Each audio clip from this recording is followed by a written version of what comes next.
اهلا وسهلا بكم اعزائي مشاهدي قناه العراقيه الفضائيه، رمضان كريم عليكم، يعود عليكم بالخير والمحبه والسلام ببرنامج واحد المبدعين. اهلا وسهلا بكم، اهلا وسهلا بك استاذ عبد جعفر، اهلا وسهلا بك دكتور سالم. اهلا وسهلا بك يا استاذ علي. طبعا اليوم مشرفنا انت دكتور مثل ما شرفنا الاستاذ عبد. احنا برنامجنا مثل ما تشوفون برنامجنا اسمه واحد المبدعين، بما انه انتم كل واحد مبدع في مجال اختصاصه. استاذ عبد شو محضر لنا؟ اول شيء رمضان كريم عليك. رمضان كريم عليك وعلى الاخ الدكتور الضيف وعلى جمهورنا وعراقنا الحبيب، وان شاء الله يا ربي يعود علينا رمضان واحنا نرفل بالعز والنصر، وما شاء الله يعني الحمد لله والشكر.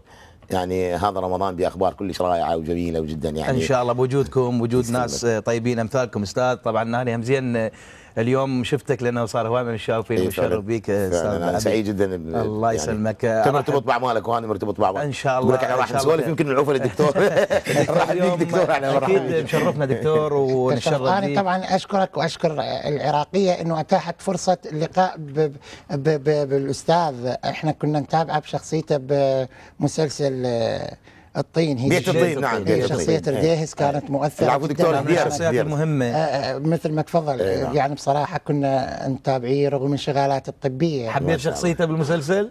طبعا انتم فنانين، احنا يربطنا رابط مشترك، انتم ترقصون على المسرح واحنا نرقص بالعمليات. يعني نفس الرابط.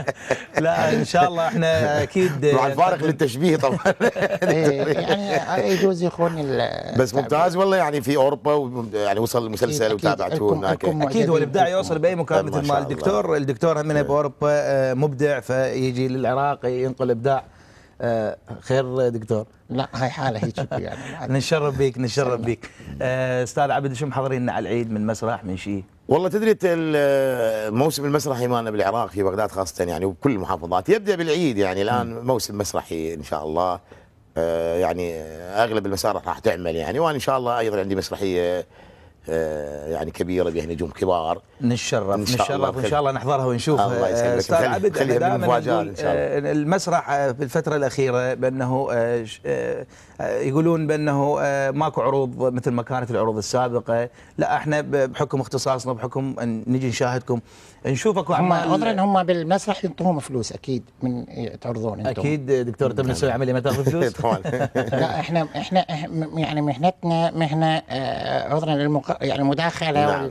مهنتنا احنا جلسه حبايب مثل ما يعني طبيه، فيعني قد تكون انسانيه اكثر ما هي ترفيهيه. توقعت انه يكون ضيفي حقيقه فنان. العفو دكتور، يعني فنان يعني أنا او مخرج. اعتقد الدكتور هو هم فنان. بس بالعكس انا سعيد بهذا اللقاء. تدري ليش سعيد بهذا اللقاء؟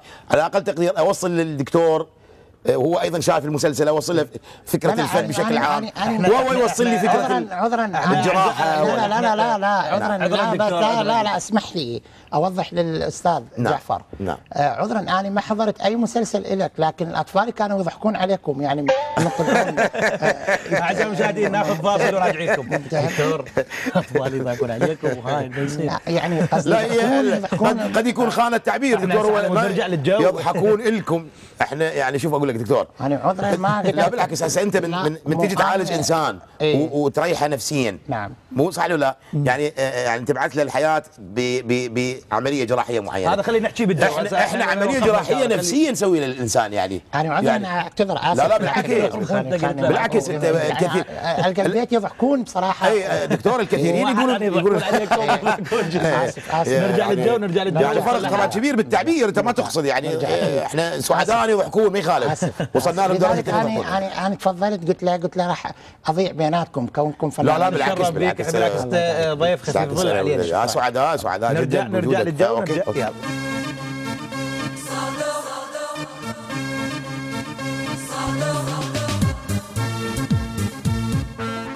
رجعنا وياكم اعزائي مشاهدي قناه العراقيه وبرنامج واحد المبدعين.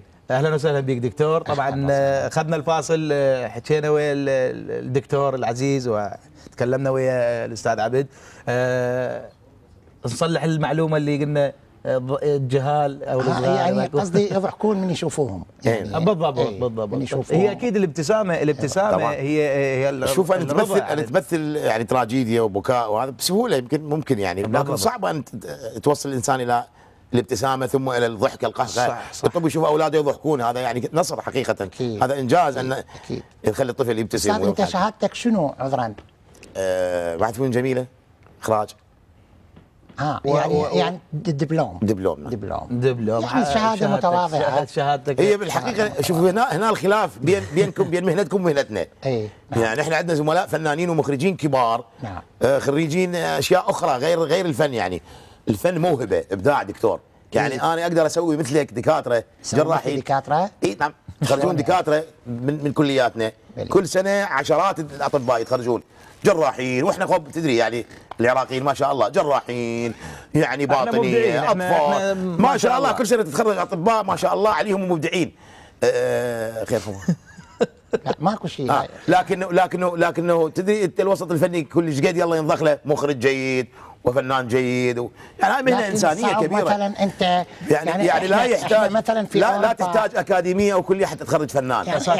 موهبه يعني بصراحه انت تعرف انه يعني في اوروبا تميزت عن ورفعت راسكم. انا عندي هذا ما شاء الله نفتخر به. يعني دكتورنا العزيز احنا نريد نعرف انت شلون شقيت طريقك وابدعت من بين هؤلاء المبدعين اللي في اوروبا. تعرف يعني مجالات التطور عندهم اكثر أكيد. من بلادنا. يعني شلون قدرت تبرز من بين هؤلاء يعني المبدعين؟ مثلا انت هناك تعرف اكو مستويات متقدمه في الطب وفي الدراسه في العلم. أكيد. لكن فضل الرب وفضل يعني الجهد اللي بذلته. وتحياتي المدامي سوزان، يعني كانت دكتورة سوزان تخصص نسائي في أوروبا، تحمل مستشفى يعني في اسمها.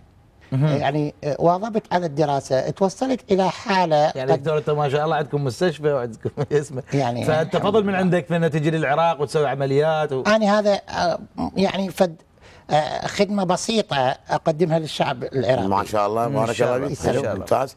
ايش قد صار لك عفوا استاذ علي، ايش قد صار لك من طلعت من العراق؟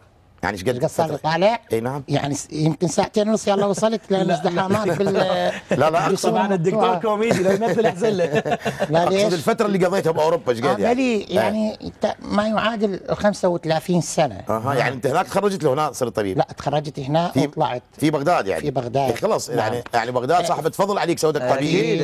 اكيد هو ما ناكر هذا الشيء. فجيتك ايضا لمعالجة المرضى. انا اتمنى اخدمكم. هذا رد للجميل يعني توصلت الى حالة طبية ما توصلها احد من الاطباء اللي قبلي ولا اللي بعدي. شلون دكتور؟ يعني مثلا اي شخص مريض يتوفى بوفاة طبيعية، يعني مو وفاة حادث او جراء اطلاق نار او احد الالات الجارحة، اذا ما ماضي عليه 6 ساعات اعيد الحياة.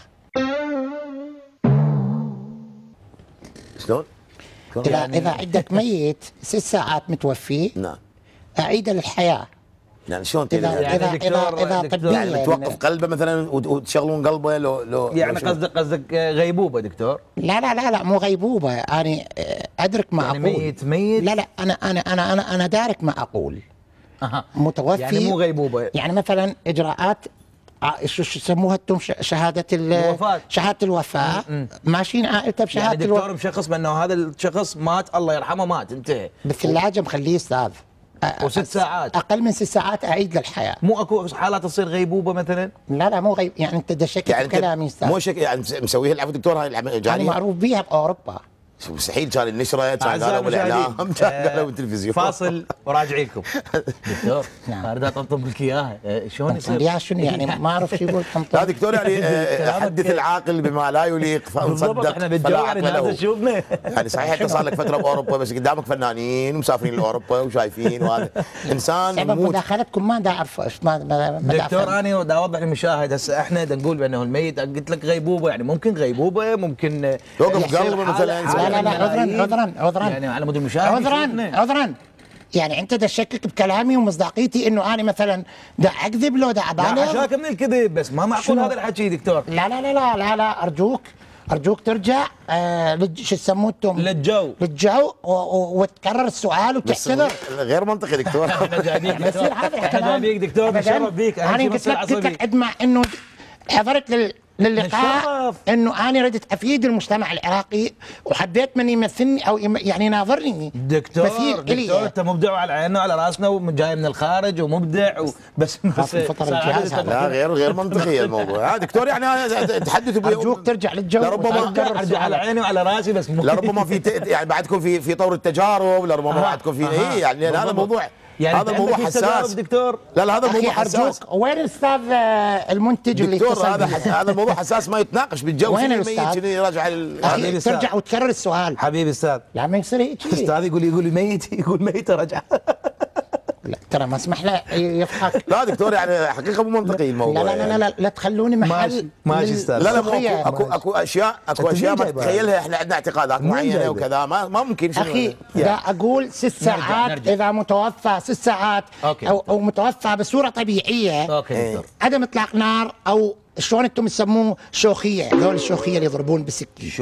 شوخيه الابضاي شقاوه اي شقاوه. اذا ما ضربه خوشيه اذا ما ضربه بسكين انا ارجع. نرجع للجو لانه وقت يعني ما عندنا دكتور. لا مو يعني هذا مو منطقيه ترى الجو. يعني ما منطقيه يعني احنا نسال على تجارب ويجوز على تجارب يعوف هذا الموضوع. ما منطقي يعني ممكن اتناقش وياه بغير الجو يعني بغير يعني مثلا لا دكتور دكتور الصبح تصليح سيارة على البارد. وانا شنو دكتور اقول لك دكتور دكتور عذرا احنا فن التمثيل عندنا في اوروبا يسموه التهريج. المخرج يقول دكتور بس قبل لا نرجع للاستاذ دكتور رجال تدري انا دا احترم بس مهنيتك بالطب يعني دا احترم الشهاده يعني فقط يعني ما محترم. لا مو هذا الموضوع دكتور استاذ عبد. على راسي اي بس يعني انت لا تتخيل اخي لا تتخيل الناس اذا اقول لك بيها اخي لا تتخيل الناس اذا اقول لك بيها استاذ جعفر انت ليش ما تسكت حتى تسمعني؟ اذا اقول لك بيها اسكت حتى تسمعني دكتور. صار عصبي علي. لا اسكت حتى تسمعني. مو هاي اسس الحوار عندكم باوروبا مالتك اللي تفيك بيها. مو عندكم اسس الحوار. اسكت واسمعني يا اخي. اسكت اسكت واسمعني. خلي ما يخالف لا اخرس واسمعني. نعم اخرس اسكت واسمعني. ما منطق يا اخي يموت واحد ما دا يرتقي للمستوى اللي يرتقي. انت اسمعني خلي اتحدث يا اخي. اسمح لي شنو خلي اتحدث يعني احترمني لي. لا على راسي استاذ علي والله على راسي. ليش هو ما محترمني حتى تقول احترمني استاذ رجاء. رح نرجع استاذ نجم تقعد وخليه يحترم العالم المقابل. اخوك علي نجم استريح ما تعرف يعني انت ليش ما تسمعني؟ خل افهمك دكتور. خل افهمك انا اسمعني شنو خل افهمك انا ترى انا دارس طب. احنا دارس طب لو دارس بال5 سنوات اللي بالمعهد اللي ما عاد استاذ علي ما اعرفك انت دكتور ولا مهرج يعني. اساتذه شنو خلاص والله يا دكتور المهرج الصادق افضل من الدكتوراه الكاذب. استريح يا حبيبي استريح يا دكتور. ما اعرف شو والله ما مني. اوكي يا اخي مو منطقيه يعني. احنا عندي فن هسه مو منطقيه يا ابو كادر واقف داري اكمل البرنامج. حكي هذا مو منطقي يا اخي والله الكريم مو منطقي. نرجع للبرنامج نسترخي. والله ما ادري ايش ارجع البرنامج نسترخي. اسفين منك دكتور اسفين منك استاذ عبد. والله لا بس اذا رجعت ارجع اعيد لك نفس السؤال بس تنطيني مجال يعني مو منطقي هذا الموضوع. تنطيني مجال افند رايه. هو مو طبيب دكتور جراح بس عصبي. لا مو ما يعني ما ينطيك مجال وراسا هاي السبب الهستيريا اللي انت بيها. عندي حبابي تخليك ريلاكس جدا. اي ممكن اكو حبابي مهدئ الاعصاب يعني انت يعني هذا ما اعتقد بابداع يعني هذا قديم. انت هذا العصبيه ما اعرف شنو يعني. لا هي العفو دكتور مو عصبي بس انت مفرداتك ما تنطقها بشكل دقيق. الظاهر يعني باوروبا متعود هاي المفردات تمشي عندكم. هنا عندنا يعني عندنا اخلاقيات معينه.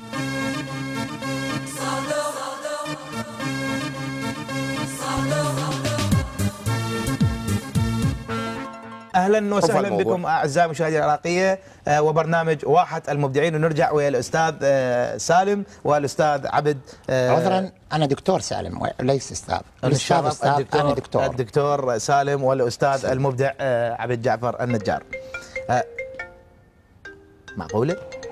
معقوله؟ لا ما يعرف بالشغلات السليمه. شو العلاقه؟ استاذ الو اوكي سوي بريك. استاذ بالجو الله يخليك. دقيقه الله يخليك سوي بريك عادي. مستشفى انت ما قايل لهم عندي وقت تصوير. نعم نينوس سوي بريك عادي. نعم نينوس بلي ايش بيه؟ وش بيك مرتبك؟ خليه بالثلاجه واجيكم انا ساعتين ان شاء الله ارجع. لا تبلغ ذوي. نينوس بلال يلا لا تبلغ ذوي. اذا سالوا عنه قول لهم صارت العمليات يوم دكتور سالم. اوكي. بعد لا تتصل انا بالجو هيك يسمونه بالجو ايش بقى الجو؟ بلي شنو هذا غير الجو على قولتني؟ نينوس هذا. اي نينوس شنو نينوس؟ يبلغني احد مرضاي متوفي، قلت له خليه عادي. هيك مسترخي؟ طبعا وين يخليه؟ بالثلاجه. كاستر هو؟ لا معقول يعني؟ لا ارجوك دكتور مو حد شيك يعني عذرا والله احبك. لا احبك واحب المتوفي وين تخليه انت؟ وين تخليه؟ انا رجع للحياه اخي. خلاص صح تخليه بالثلاجه بس ترجع للحياه يعني احنا ايضا هو متوفي يروح للثلاجه يجون اهله ذوي يا اخي انت يا اخي ارجع للاستاذ رديهس وبعدين ارجع كلمني. انت لا تظل تتعلق على الاستاذ هذا. وين الانتاج؟ انه بيعرف بالانتاج يعرف بالاخراج يعرف بالجو. زين تليفونك صامت خليه استاذ خليه صامت.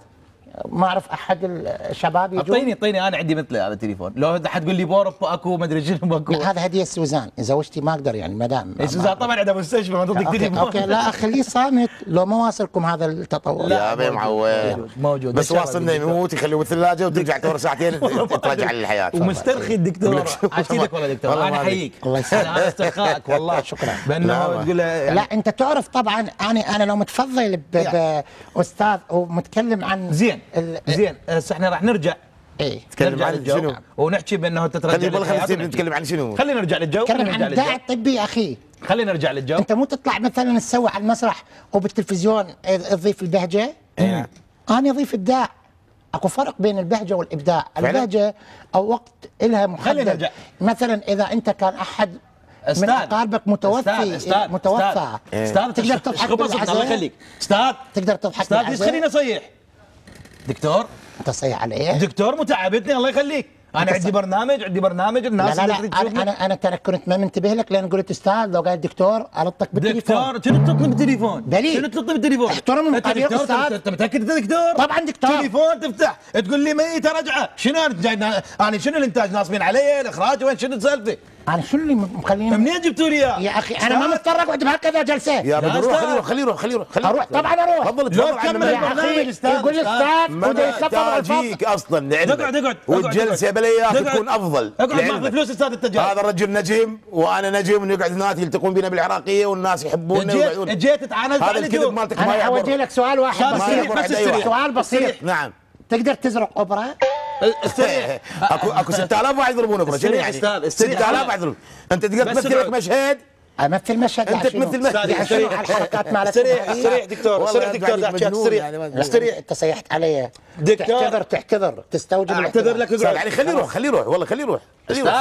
الاجر ما انت لو تعرف ايش قد يعني والله مع احتراماتي يعني اجر يعني ما عاندوا كانه ما ادري شنو يعني ابغى يسوي لنا عمليه والله احنا مشكلتنا يا اخي والله بس اقعد يا اللي يجي من اوروبا جيبه وخليه وقدره وحطه وما ادري شنو هذا وهذا شنو يعني احترم مثل ما احنا دكتور احنا محترمينك وعلى عيننا وعلى راسنا من البدايه.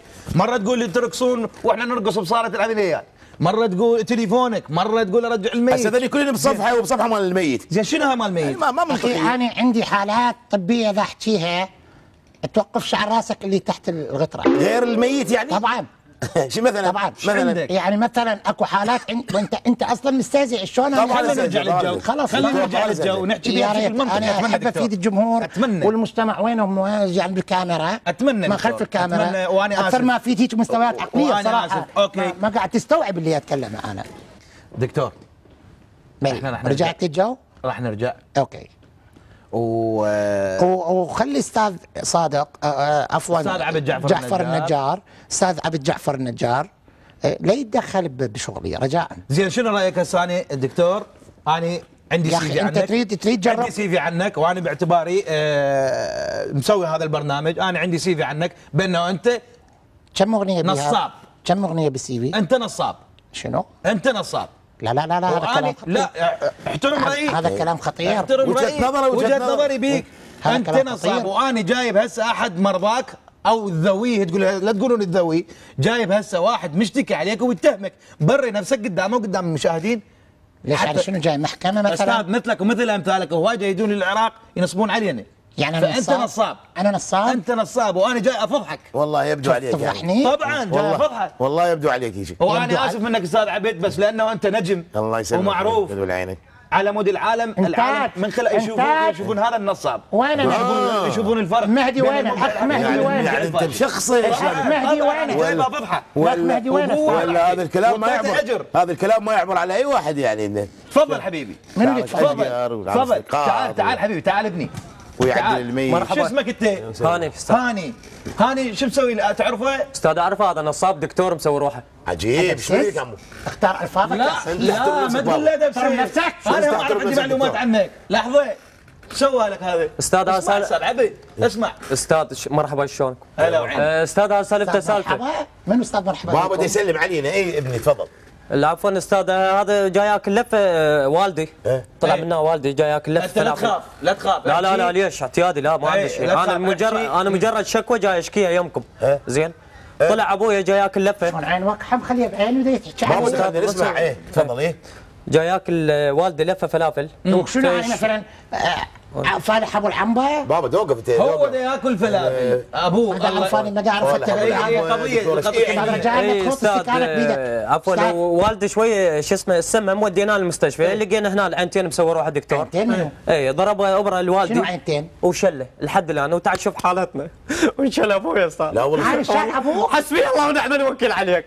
حسبي الله ونعم. استاذ لحظه دقيقه. يعني شال ابوه تبع شو تريد من عنده يعني؟ بابا تدري شنو انت؟ استاذ ابوي انشل.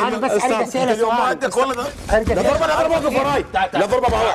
لا ضربه واقف وراي. ما اسمح لك تنزل. اقعد واقف وراي دخيل ضربه اليوم انا ما عندك اليوم.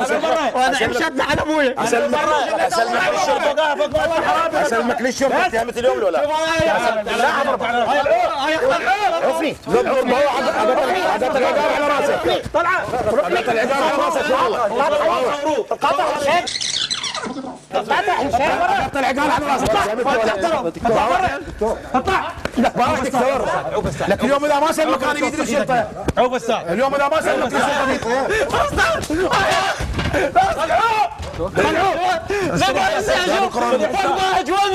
فوق ما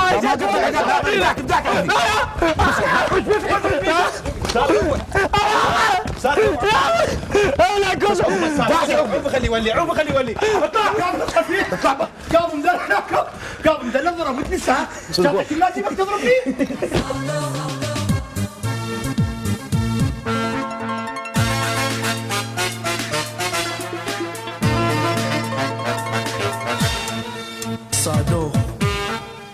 صار انت كنت بمقلب طحت بيها ويا كاظم مدلل واحد المبدعين. وانا قلت هاي السنه ما طح بيه. هو دقق. وانت ما متوقع انا شكيت لمجرد لحظه. شكيت لعبها صح. جاب لي كمقدم برنامج عم قاعد شكلي. اول شيء غريبه علي الموضوع. وخر المايك. حيك. وبعدين حقيقه يعني تحياتي لابو المكياج يعني. الله يخليك استاذ ستار. يعني ما جيت على بالي كاظم يعني. الله يسلمك. شكرا جزيلا. حسيت بغرابه يعني غريب هذا الدكتور بس قلت له حلو البرنامج كبر. حلو بس انت اخينا قلت لي يا اخي انت موت الولد انا متحمل عليه قبل لا يجي الولد. رجعنا وياكم اعزائي مشاهدي القناه العراقيه الفضائيه وبرنامج واحد المبدعين وطحت بيها. بس هو البرنامج ما طحت بيها. استاذ عبد شو تحب تقول لجمهورك في هذا الشهر الكريم؟ كل عام وهم بخير ويا ربي رمضان خير ومحبه على العراقيين كلهم.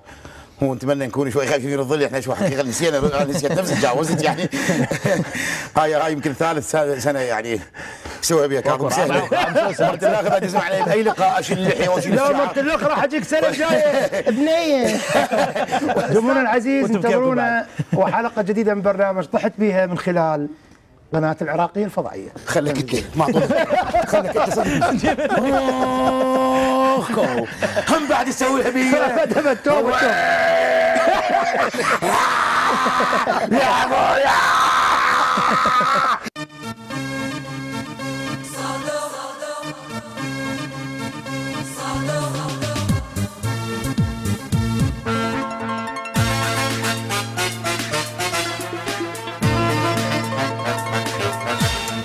اذا ما ماضي عليه 6 ساعات اعيد الحياه. عبالي فلت 6 دقيقة. حسبي الله ونعم الوكيل. والله عليك لا اعود اقول ابويا واحنا عيشتنا عليه زين وانا قوه من شافتك كنا كشمش يا مال دورمه دقت لا ما ادري انت اخوي علي على شنو دكتور احنا مشتغلين سوا يعني. جيب الكاس جيبه صادوق. تحب المسلسلات والبرامج العراقية؟ دوس سبسكرايب وخليك ويانا.